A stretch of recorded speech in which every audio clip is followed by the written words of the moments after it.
পুরো বিশ্বটাই আমাদের।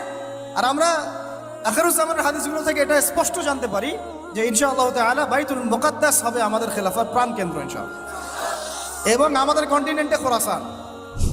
অনেকে অনেকভাবে ব্যাখ্যা করছেন। কেউ বলছেন যে এটা কায়েম করতে হবে অমুক পদ্ধতিতে, কেউ বলছেন তমুক পদ্ধতিতে, কেউ বলছেন যে শুধু দাওয়াতের মাধ্যমে, কেউ বলছেন শুধু জিহাদ, কেউ বলছেন সরাসরি শুধু কিতাল, কেউ বলছেন ডেমোক্রেসি, কেউ বলছেন ভোটাভুটি, কেউ বলছেন বুলেট, কেউ বলছেন ব্যালট।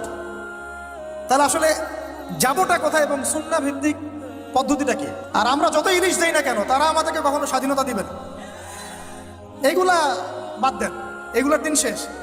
সরাসরি কথা বলতে হবে। কই, তারা তো পাকিস্তানের বাদ ছাড়তে পারে নাই, তারা তো চায়নার বাদ ছাড়তে পারে না, তারা তো অন্যান্য ইভেন নেপালেরও বাদ ছাড়তে পারে না। তাহলে এই যে তিস্তার বাদ আর এই বাদগুলো এত সহজে ছাড়ে কিভাবে? আল্লাহ রাব্বুল আলামিন বলেছেন যে আল্লাহ পাকের কাছে একমাত্র মনোনীত দিন হচ্ছে ইসলাম। আমি জানি আরেকটা আপনারা সবাই জানেন, আমরা পৃথিবীতে এসেছি, কেউ 60, 70, 100 বছর হয়তো বাঁচবো, কেউ কম বা আরো বেশি, কিন্তু এক সময় আমাদেরকে চলে যেতে হবে। এই যে রুহের জগৎ, দুনিয়ার জগৎ, কবর, হাসর, মিজান, পুলসিরাত, জান্নাত, জাহান্নাম, এই যে পুরো সিলসিলা, এর মধ্যে সবচেয়ে ইম্পর্টেন্ট জায়গা কোনটা আপনারা বলেন? কর্মক্ষেত্র হচ্ছে দুনিয়া, এবং পরীক্ষার জায়গা কোনটা বলেন? এবং এরপরে পরকালীন সফরের ক্ষেত্রে সবচেয়ে গুরুত্বপূর্ণ জায়গা কোনটা বলেন? কয়টা প্রশ্ন হবে? 3টা নিয়ে আলাদা আলাদা লেকচার দরকার। আমি একটা প্রশ্ন শুধু বলছি, মা দিনুক, মা দিনুক।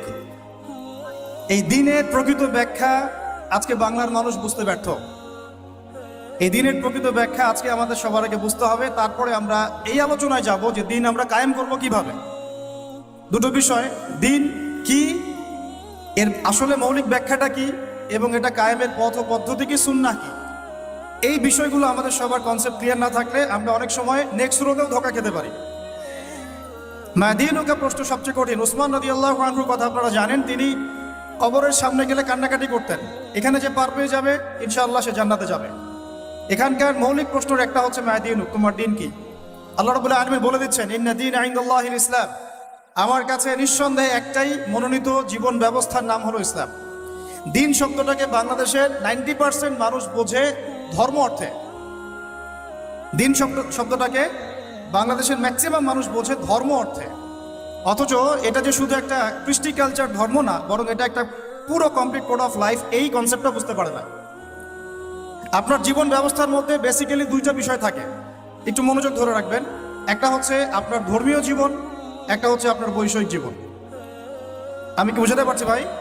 একটা আপনার ধর্মীয় জীবন, একটা আপনার বৈষয়িক জীবন। ধর্মীয় জীবন অর্থ কি? মানে আমার সালাত, আমার সব, হজ, উমরা, তাসবিহ, তাহলিল, জিকির, আজগার, তিলাওয়াত ইত্যাদি ইত্যাদি ইত্যাদি, এগুলো হচ্ছে আমাদের ধর্মীয় জীবন। তো এই ধর্মীয় জীবনে আমরা পবিত্র কোরআন এবং সুন্নাহ মেনে চলবো কিনা ইনশাআল্লাহ, এই কনসেপ্ট সবার ক্লিয়ার।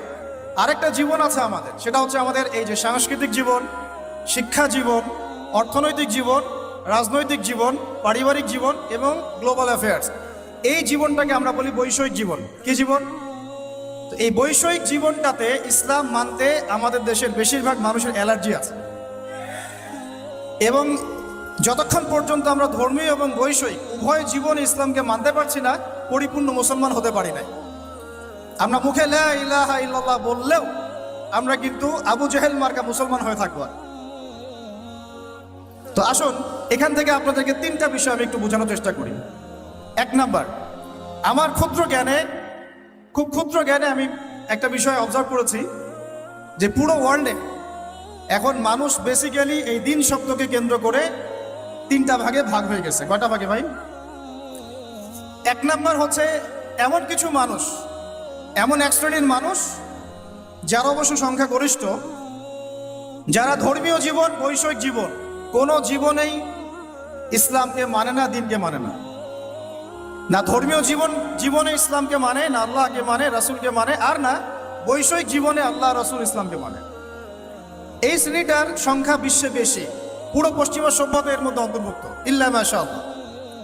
যেই পশ্চিমাদেরকে আমরা এখন আমাদের মাথার উপরে উঠিয়ে নিয়েছি, ঠিক আছে, ওই যে বনু ইসরাইল তো নাজাত পাওয়ার 40 দিন পর বাছুর পূজা শুরু করেছিল, আমরা তার আগে শুরু করেছি আর কি।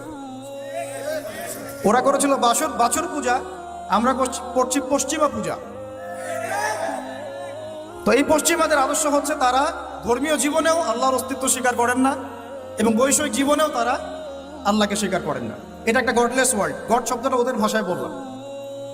এদের কিছু লেসপেন্সার বাংলাদেশের মাটিতেও আছে, যাদেরকে আমরা বলি নাস্তিক এবং মোরতাদ। যত নাস্তিক মোরতাদ আছে সবই এই আকীদাভুক্ত। তারা না বৈষয়িক জীবন আল্লাহকে মানে আর না ধর্মীয় জীবন আল্লাহকে মানে।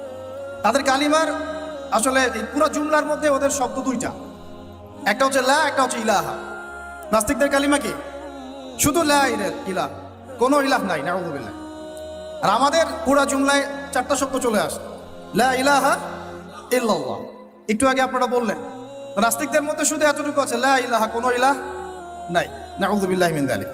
তো এই হচ্ছে একটা শ্রেণী যারা দ্বীনের ব্যাখ্যাকে এভাবে বুঝেছে যে বৈষয়িক জীবনেও তারা দ্বীনকে মানে না এবং ধর্মীয় জীবনেও আল্লাহর অস্তিত্বকে স্বীকার করে না। এবং এরাই বাংলাদেশের মধ্যে যত নাস্তিকতা এবং মুরতাদ এবং এই সংস্কৃতি চালু করেছে এরাই। এটা একটা শ্রেণী। দ্বিতীয় শ্রেণী হচ্ছে তারা যারা খুব ডেঞ্জারাস। এরা খুবই ডেঞ্জারাস, কারণ এদেরকে নিয়ে আমাদের সমস্যা বেশি। কারণ নাস্তিকরা তাদের অবস্থান স্পষ্ট, তারা ইসলামকে মানে না। কিন্তু দ্বিতীয় শ্রেণী যারা, তারা আমাদের সাথেই চলাফেরা করে, আমাদের পাশেই সালাত আদায় করে এবং পুরো কালিমাটাই পড়ে লা ইলাহা ইল্লাল্লাহ, কখনো কখনো মুহাম্মদুর রাসূলুল্লাহ বলে। কিন্তু ধর্মীয় জীবনে তারা কোনো কোনো ক্ষেত্রে আল্লাহকে মানলেও, ইসলামকে মানলেও, নামাজ রোজা হজ জাকাত ইত্যাদি করলেও বৈষয়িক জীবনে অর্থাৎ আপনার সাংস্কৃতিক জীবনে, অর্থনৈতিক জীবনে এবং স্পেশালি রাজনৈতিক জীবনে তারা ইসলামকে 5 পয়সা মূল্যায়ন করতে চান না।